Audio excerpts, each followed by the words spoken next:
जय हिंद दोस्तों, एक बार फिर से आपका स्टडी पुराण के यूट्यूब चैनल में स्वागत है।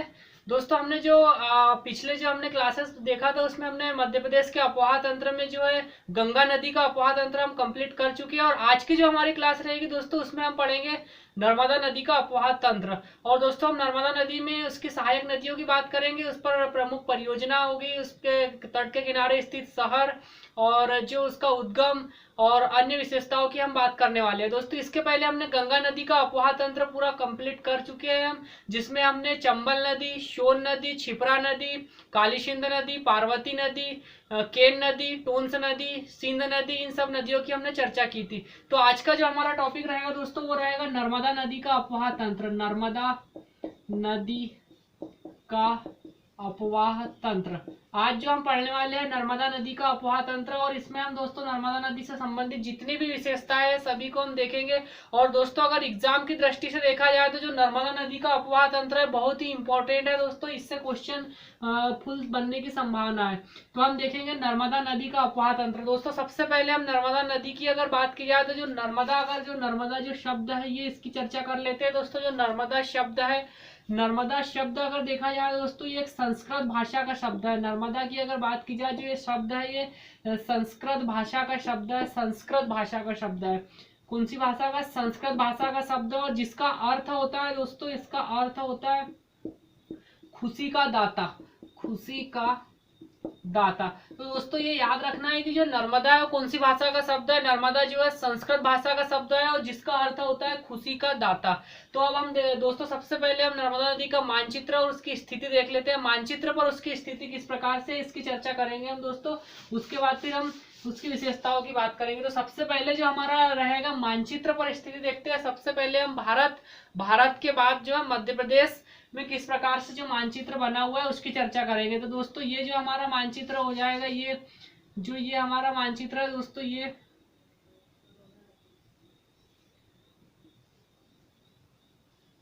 हमारा आ जाएगा दोस्तों, ये भारत का मानचित्र आ जाएगा। भारत के मानचित्र के बाद हम देखेंगे मध्य प्रदेश की स्थिति की अगर बात करेंगे तो जो मध्य प्रदेश की स्थिति है वो कहाँ पर है। तो मध्य प्रदेश की जो स्थिति रहेगी दोस्तों, वो यहाँ बीचों बीच आ जाएगी इस प्रकार से।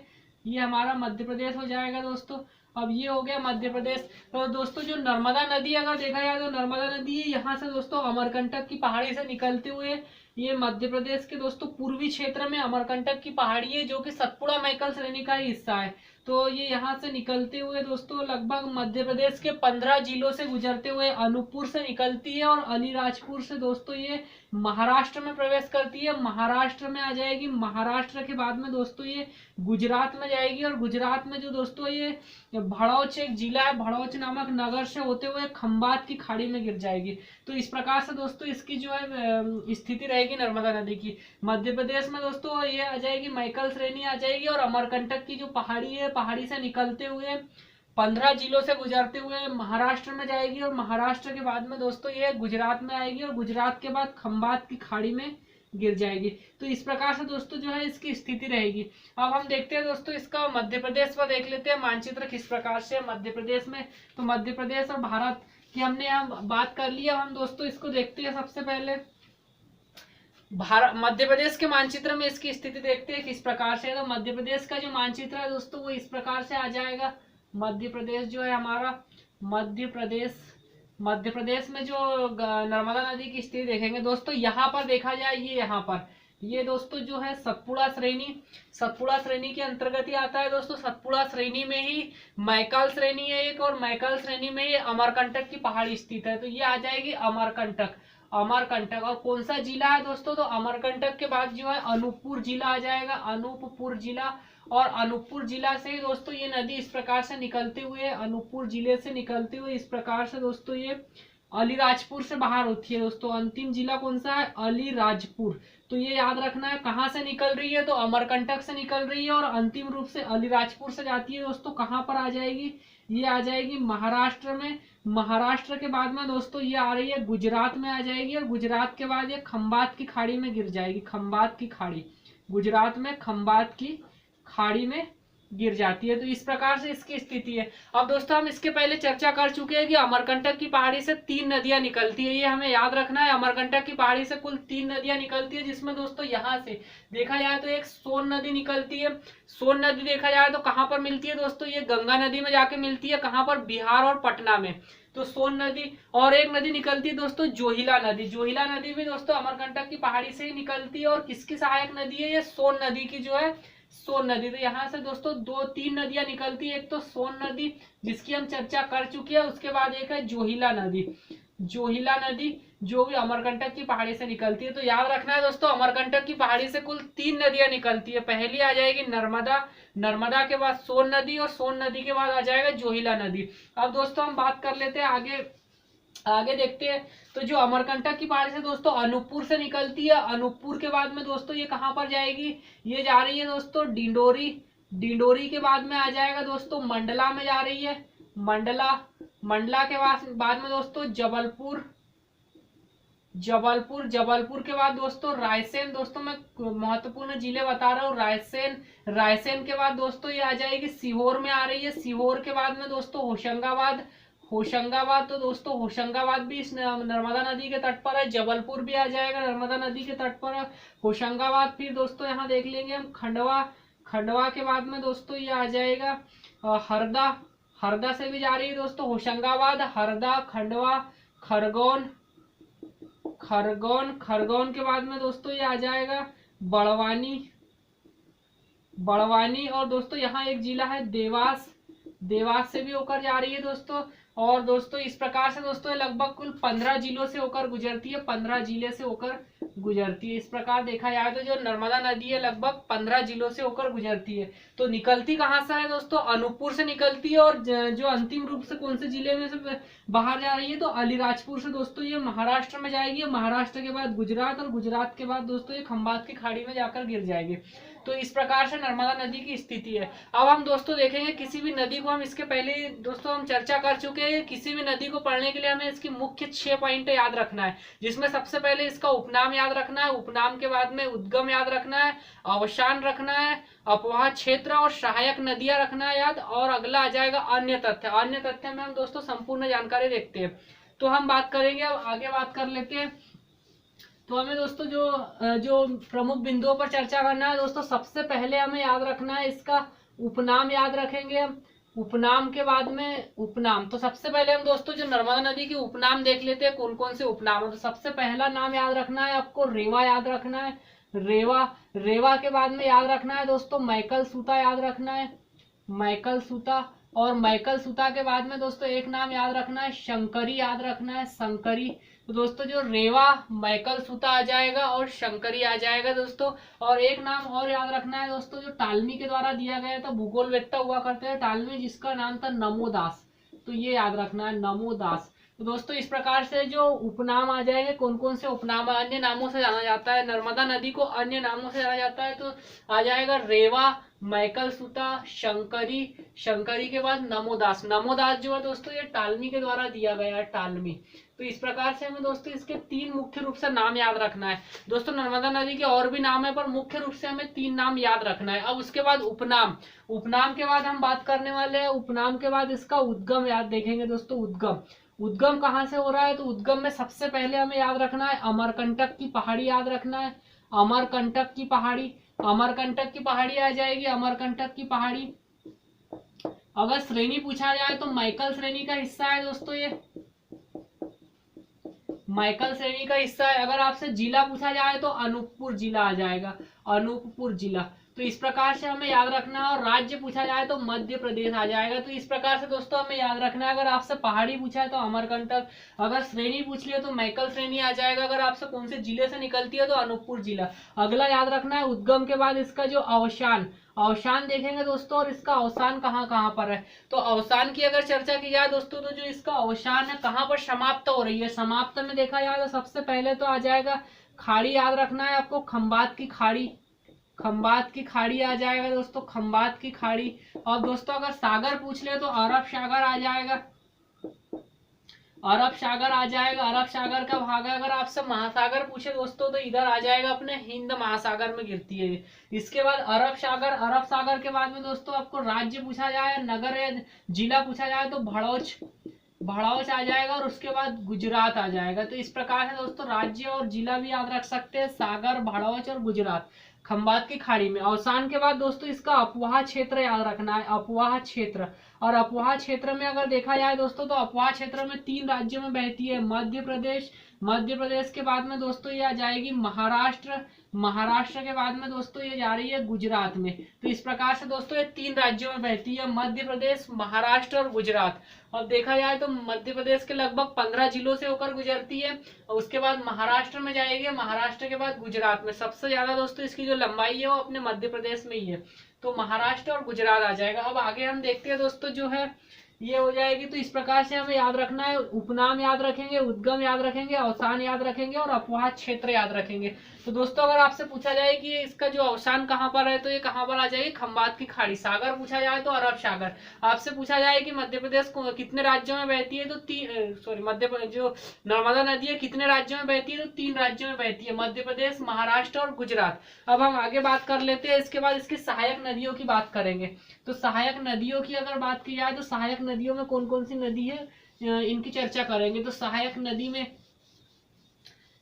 नदी में हम देखते हैं दोस्तों इसकी जो सहायक नदी है कौन कौन सी है। सहायक नदी में दोस्तों हमें मुख्य रूप से याद रखना है, सबसे पहले हमें तवा नदी याद रखना है। अगर देखा जाए सबसे पहले दोस्तों तो इसकी लगभग 41 सहायक नदी है, 41 सहायक मुख्य रूप से लगभग 41 सहायक नदी है, जिसमें हमें याद ज्यादा नहीं रखना है दोस्तों। एक मुख्य नदी में तवा याद रखना है।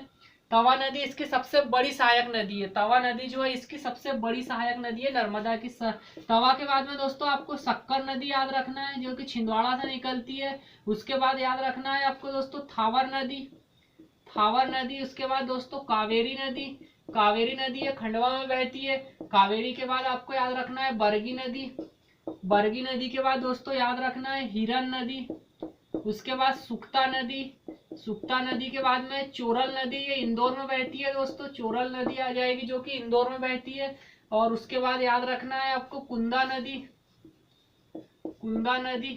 तो इस प्रकार से दोस्तों अपने को तवा, शक्कर, हिरन, बरगी और सुक्ता, चोरल और उसके बाद कुंदा नदी, इस प्रकार से इसके सहायक नदियों की बात याद रखना है। इस प्रकार से इतनी सहायक नदियां याद रखना है। अब दोस्तों हम आगे देखेंगे इसकी सहायक नदी, हमने देख लिया सहायक नदी। इसके बाद दोस्तों हम इसके अन्य तथ्य की बात करेंगे कि अन्य तथ्य में कौन कौन से क्या क्या फैक्ट बन रहा है। तो अन्य तथ्य में हम देखेंगे कि अन्य तथ्य में कौन कौन से इसके महत्वपूर्ण तथ्य बन रहे हैं। तो दोस्तों हम 5 पॉइंट हम देख चुके हैं और हमारा जो 6वां पॉइंट है वो अन्य तथ्य, और अन्य तथ्य में कौन कौन से इसके फैक्ट बन रहे हैं दोस्तों हम देखेंगे। सबसे पहले यहीं पे हम देख लेते हैं। तो इस प्रकार से दोस्तों जो है ये यहाँ से निकल रही है, अनूपपुर से निकलते हुए यहाँ पर आ जाएगी, महाराष्ट्र में प्रवेश करेगी। महाराष्ट्र के बाद में दोस्तों ये गुजरात में जा रही है, गुजरात। तो ये इस प्रकार से बहती है। तो दोस्तों यहाँ से जो है लगभग 15 जिलों से होकर जा रही है, 15 जिलों से होकर जाती है। और दोस्तों इसके तट पर स्थित जो शहर में आ जाएगा सबसे पहले तो हमें मंडला, डिंडोरी, जो इसके तट पर स्थित शहर है। डिंडोरी के बाद में दोस्तों जबलपुर आ जाएगा, और जबलपुर में एक याद रखना है भेड़ाघाट भी याद रखेंगे दोस्तों, भेड़ाघाट के बाद दोस्तों जबलपुर, उसके बाद भेड़ाघाट और नरसिंहपुर भी याद रखना है दोस्तों, नरसिंहपुर जो कि इसके तट पर ही स्थित था। तो ये हो जाएगा। उसके बाद दोस्तों खरगोन आ जाएगा। देवास से एक स्थल याद रखना है आपको दोस्तों, नेमावर। खरगोन से बड़वाह याद रखना है, बड़वाह के बाद में दोस्तों इस प्रकार से आगे जाएगी और महाराष्ट्र और गुजरात में होकर खंबात की खाड़ी में गिर जाएगी। दोस्तों यहाँ पर देखा जाए तो जो मध्य प्रदेश की जो इसकी ऊपर साइड से एक विंध्याचल पर्वत श्रेणी स्थित है, विंध्याचल। और दोस्तों जो इसके नीचे अगर देखा जाए ये है विंध्याचल पर्वत श्रेणी, और इसके नीचे की ओर है सतपुड़ा श्रेणी। तो दोस्तों ये याद रखना है कि विंध्याचल और सतपुड़ा श्रेणी के मध्य कौन सी नदी बहती है, तो उसके मध्य आ जाएगी नर्मदा नदी। तो एक फैक्ट यहाँ से भी बनेगा कि सतपुड़ा और विंध्याचल के मध्य कौन सी नदी बहती है, तो नर्मदा नदी। तो हम अन्य तथ्य की बात करेंगे दोस्तों, और अन्य अन्य तथ्य में अगर देखा जाए तो अन्य तथ्य में क्या क्या आ जाएगा, तो सबसे पहले दोस्तों अन्य तथ्य में हम लंबाई की बात करेंगे, लंबाई के बाद बांध देखेंगे, बांध के बाद जलप्रपात देखेंगे, और जलप्रपात के बाद हम बात करने वाले हैं दोस्तों, और जलप्रपात के बाद हम इसके तट पर स्थित शहर की बात करेंगे। तो अन्य तथ्य में सबसे पहले हमें याद रखना है, अन्य तथ्य में इसकी लंबाई याद रखना है। तो लंबाई अगर देखा जाए इसकी, तो जो लंबाई है दोस्तों, लंबाई है इसकी 13-12 किलोमीटर।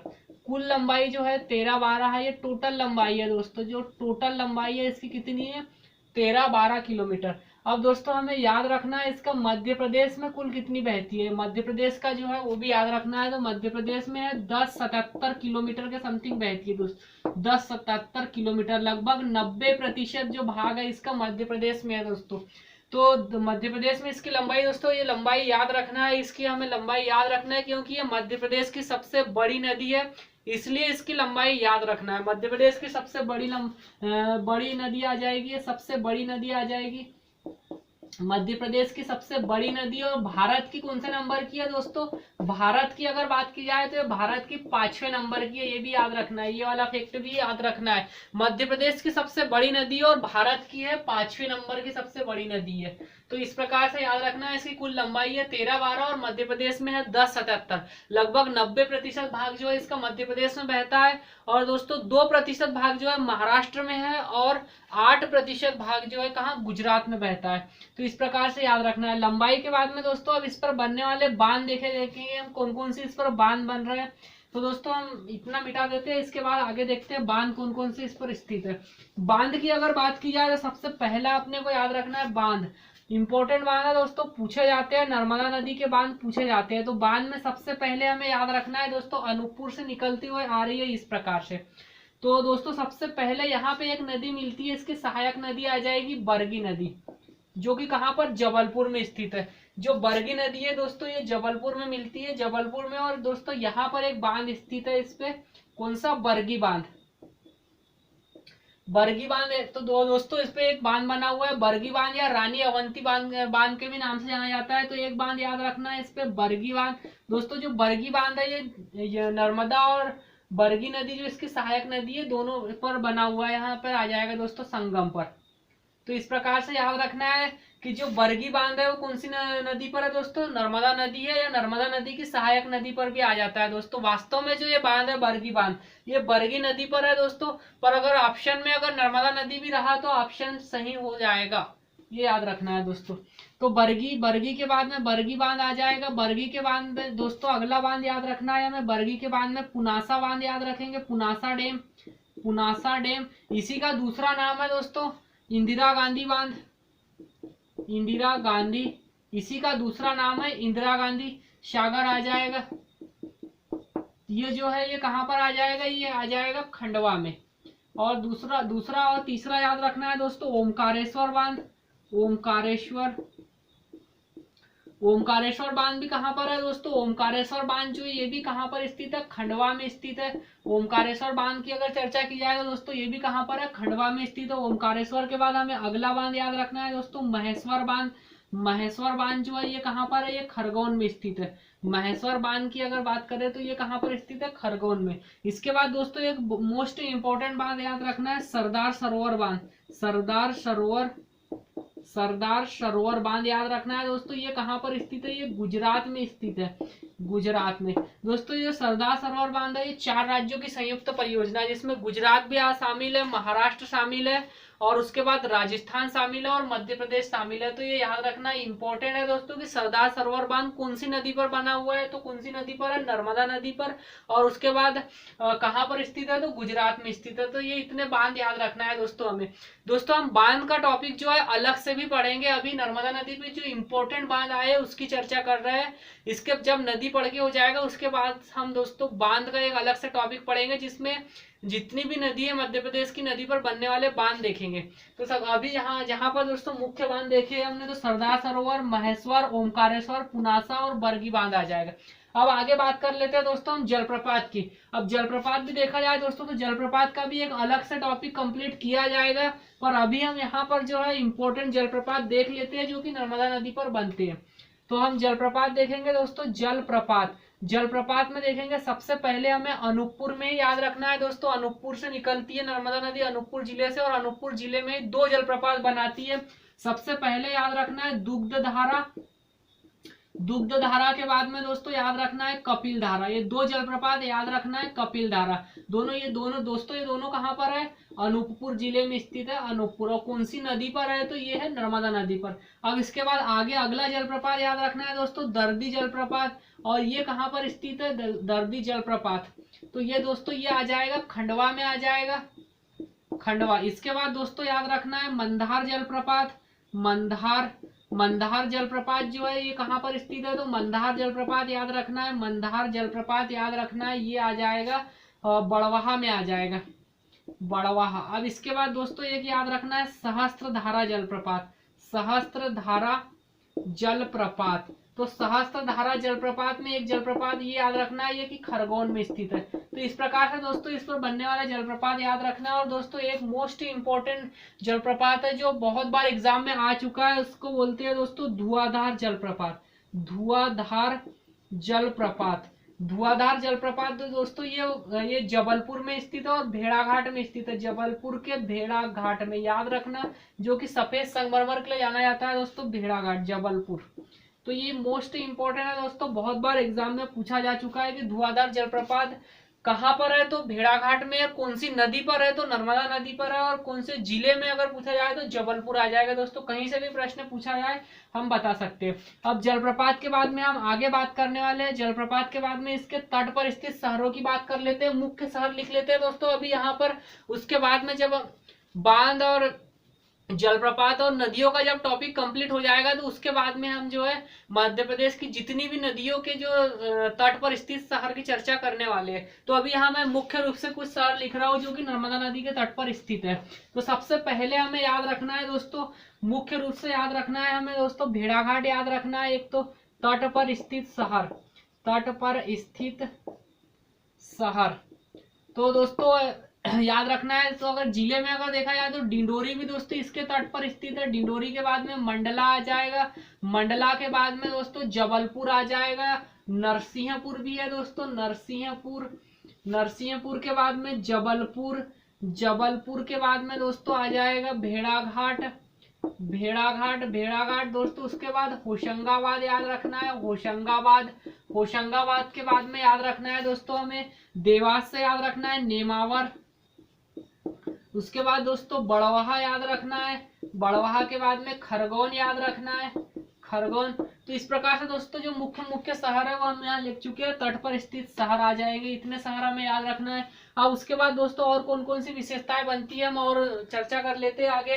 तो इतना हो गया दोस्तों। लंबाई याद रखना है 13-12 किलोमीटर है और तट पर स्थित शहर में डिंडोरी, मंडला, नरसिंहपुर, जबलपुर, भेड़ाघाट, होशंगाबाद, नेमावर, बड़वाहा और खरगोन। दोस्तों नर्मदा नदी से एक सिंगल क्वेश्चन भी आपका एग्जाम में नहीं छूट पाएगा, हम इसकी सारी बातों की चर्चा करने वाले हैं। अब इसके बाद हम देख लेते हैं दोस्तों, सबसे पहले हमें याद रखना है इसमें और 3 जानकारी याद रखना है दोस्तों, इसके महत्वपूर्ण फैक्ट बनते हैं।